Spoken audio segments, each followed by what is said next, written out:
మన నగరాలు పట్టణాలు ప్రగతి బాట పట్టాలంటే బీజేపీని గెలిపించండి. కేంద్ర ప్రభుత్వ సహకారంతో మున్సిపాలిటీలు, కార్పొరేషన్ల సమగ్రాభివృద్ధి. ఇది తెలంగాణ ప్రజలకు మోదీ గ్యారంటీ. కమలం గుర్తుకే మన ఓటు.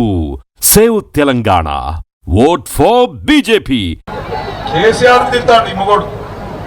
ఎక్కడున్నాడు ఈయన? తెలంగాణ ఉద్యమంలో ఉన్నాడా? తెలంగాణ ఉద్యమంలో మా సింగరేణి కార్మికులు బొగ్గుదీసుడు బంద్ చేసి 5 రాష్ట్రాలలో దక్షిణాదిలో కరెంటు ఆగిపోయేందుకు కారణమైన నాడు ఈ మొనగాడు ఎక్కడున్నాడు? ఈ రేవంత్ రెడ్డి అనేటోడు ఉన్నాడా? ఎక్కడు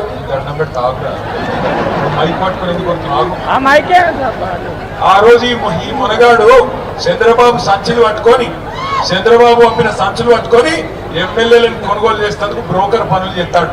ఇవాళ వచ్చాట కేసీఆర్ ఎవడు, ఈయనవడు, ఆయనవడు అని లక్కీ డ్రాలు నువ్వు కొట్టినావు. లక్కీ డ్రాల సీఎం అయినావు. అదేదో 5 ఏళ్ళు నడుపుకోకనట కేసీఆర్ తిడతావు. నేను ఒకటే చెప్తున్నా, యాది పెట్టుకో. తిడితే నన్ను తిట్టు, రమణారెడ్డి అన్నం తిట్టు, మా ప్రకాశ్ అన్నం తిట్టు, కానీ కేసీఆర్ తిడితే మాత్రం అనే పొట్టోడా. నేను చెప్తున్నా, 2 ఏళ్ళే నీ టైం అంతా. 2 ఏళ్ళే. 2 ఏళ్ల తర్వాత మళ్ళా గులాబీ జెండా ఎగురుడు. మొక్కుకో. ఎంతమంది దేవుళ్ళు ఉన్నారో అంతమంది దేవుళ్ళకు మొక్కుకో. కానీ నువ్వు పాతాలను దాక్కున్నా నీకు మాత్రం ఉంటుంది పొట్టుడా. కేసీఆర్ అంటే మాత్రం ఇడిచిపెట్టాం, మా కార్యకర్తలను అంటే కూడా ఇడిచిపెట్టాం.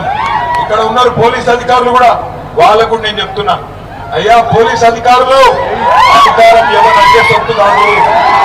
మళ్ళా వస్తాం. ఇప్పుడు ఎవరైతే నగరాలు చేస్తుండ్రో టోకలు కట్ చేసే బాధ్యత ఉండండి. అతి చేయకండి.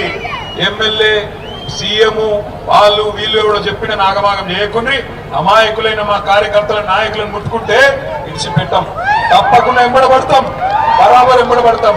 తెలంగాణ బిడ్డలం, రేషమున్నోళ్ళం, ఉద్యమంలోకి వెళ్ళి వచ్చిన వాళ్ళం, సింగరేణి గడ్డ మీదకి వెళ్ళి చెప్తున్నా, బరాబర్ గల్లా బట్టి అడుగుతాం. ఏమైంది నీ 420 హామీలు? మా ఆడపిల్లలకి ఇస్తానా 2500? ఎప్పుడు ఇస్తావని అడుగుతాం. ఎప్పుడు ఇస్తావు 4000 పెన్షన్? బరాబర్ అడుగుతాం. తులం బంగారం ఎప్పటి నుంచి ఇస్తావు? బరాబర్ అడుగుతాం. ఇయ్యకపోతే ఈపు చింతపండు చేస్తాం అని కూడా పక్కా పెట్టాం.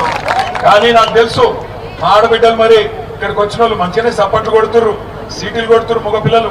కానీ మరి నాకు ఒక అనుమానం ఉంది, ఎల్లుండే ఎలక్షన్ ఉండదు. ఇవాళ రాత్రి రేపు రాత్రి జోరుగుంటాయి ఇక దావతులు.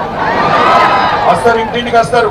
అక్క అంటారు, చెల్లె అంటారు, వదినే అంటారు, కోడలు అంటారు, బుగ్గగిస్తారు, గర్వ పట్టుకుంటారు, కడుపుల తల పెడతారు, కాళ్ళ మీద పడతారు. ఒక్కొక్క కాంగ్రెస్ వాడు గ్యాస్ డబ్బా పట్టుకొని వస్తాడు, నేను చచ్చిపీక్తా అంటాడు. మీ ఎమ్మెల్యే లెక్క, నేను ఓడిపోయి బేదారైనా నేను చచ్చిపోతా, ఈసారి ఏకపోతే నేను చచ్చిపోతా అని చెప్పి కూడా డైలాగులు కొడతారు. పడిపోతారా? మళ్ళా పడిపోతారా? ఇన్ని రకాలుగా దగా చేసిన వాళ్ళు, ఇన్ని రకాలుగా ద్రోహం చేసిన వాళ్ళు, ఇన్ని రకాల అబద్ధాలు చెప్పిన వాళ్ళు, ఇలా నేను వచ్చి చెప్తున్నాడు రేవంత్ రెడ్డి, భూపాలపల్లి జిల్లా నడ తీసేయడట. అది నువ్వు పెట్టినావురా, తీసేస్తాం. జయశంకర్ సార్ పేరు మీద పెట్టింది ఎవరు? భూపాలపల్లి జిల్లా చేసింది ఎవరు? భూపాలపల్లికి మెడికల్ కాలేజ్ తెచ్చింది ఎవరు? భూపాలపల్లిలో కలెక్టర్ ఎస్పీని కూర్చోబెట్టింది ఎవరు? భూపాలపల్లిలో 1000 డబుల్ బెడ్రూమ్ ఇల్లు కట్టింది ఎవరు? సింగరేణి క్వార్టర్లు కట్టింది ఎవరు? 19,000 విరాసత్ ఉద్యోగాలు ఇచ్చింది ఎవరు? సింగరేణికి న్యాయం చేసింది ఎవరు? మరి పొట్టోడు పీకిందే ముందు 2 నెలలు. దాని కదా ఇంకా 10 పోజులు కొట్టుకుంటూ వచ్చి నేను తీసేయ్యా. నేను అడుగుతున్నా, తీసేస్తే ఊరుకుందందుకు భూపాలపల్లిలో అమాయకం కొడుతురే. ఈపు చింతపండు అవుతుందని తెలుసు నీకు. మరి నేను ఒకటి అడుగుతున్నా, మీరు కూడా చెప్పు. ఎందుకంటే ఈయన చెప్పేది చేయడు, చేసేది చెప్పడు. మీరు చూడు, 6 గ్యారంటీలు చేస్తా అని చెప్పాడు. చేసిందా? 6 గ్యారంటీలు. గట్లనే లంగా. ఎందుకంటే అవి చెప్పినేమో చేయడు, చేయని ఏమో చేస్తాడు, చెప్పని ఏమో చేస్తాడు. అందుకే అంటున్నా, నిన్న తీయా జిల్లాను అన్నాడంటే బరాబర్ తీస్తాడు. ఎప్పుడు తీస్తాడు? మీరు దబ్బన పొరపాటున చెయ్యి గుర్తుకేస్తే బరాబర్ తీస్తాడు. చెయ్యి గుర్తు కోటేస్తే నాకు పొద్దున పంతులు కూడా చెప్పిండు, అది అభయాస్తం కాదు, భస్మాసుర హస్తం.